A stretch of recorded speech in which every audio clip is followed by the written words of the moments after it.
sleep. She awakened as the ship was docking. "We're here," said the guard. She stood, and he bound her hands in front of her with a silk scarf. "I'm sorry," he said. "Regulations." He took her wrist gently and led her out to the gangplank, where she paused, amazed at the sight. Beautiful white sand beaches stretched into the distance. Palmettos grew on the vegetation line, and a sprawl of morning glories lay, still open, on the dunes. Coconut palms flanked the perimeter of the building itself, a huge two-story revival with Doric columns and tiered wings that jutted out on either side. A courtyard had been landscaped with straight columns of Spanish dagger. On the building, a sign: Sanibel Asylum for lunatics. A judge had signed the order. A doctor had taken her pulse and looked into her eyes and asked her a series of questions and confirmed that yes, something in her mind was loose and ornery, like a moth that breaks away from the light and hides instead in the darkness of a collar box. The heat made her shudder. Her dress was wet in the back. She moved her eyes away from the sign and noticed a blond boy and a large Negro man fishing in the surf.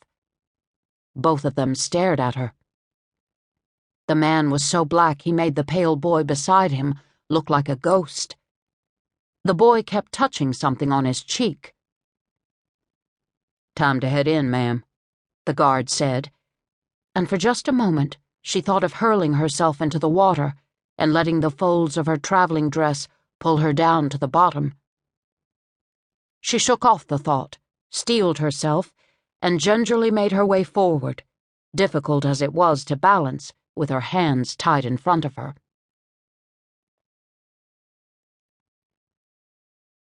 The blond boy, whose name was Wendell, had been fishing for snook with the chef, a freed Negro from Georgia, who was using his prize snakewood bait caster. The chef was fishing and talking, fishing and talking, fishing and talking, a rhythm he had perfected through the years. His topic of conversation on this morning was his castor bean garden. His latest attempt at growing wealthy overnight, and he would have succeeded already if a rare frost hadn't killed the plants this past winter. Federal prisoners in Tortuga were dropping dead left and right from yellow fever. The treatment? Castor oil. His new batch of castor beans was hardy, and although they covered just a half-acre at present, he had plans for expansion. Overhead, a brown pelican circled. "Of course I don't wish yellow fever on any man," the chef said. Wendell wasn't listening. He just caught a glimpse of the ship. "It's a side-wheeler," he announced. The chef pressed his lips together, annoyed by the interruption. He followed Wendell's gaze. "Scottish chief. That's Summerlin and McKay's ship. It's probably taken more cattle to the Bahamas." The side-wheeler steamer approached the dock. "Why is it stopping here?" Wendell asked. "I heard we got a new one." "Oh?" Wendell cocked his head slightly to one side, his way of showing intrigue. "Maybe it's a really crazy one." Those were Wendell's favorites. Lunatics were captivating, and the crazier the better. He had lived around them all his life, because his father was the superintendent and chief psychiatrist of the asylum.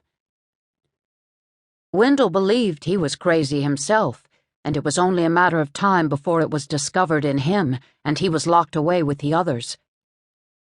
He watched the boat, his eyes wide and drying out in the sea air.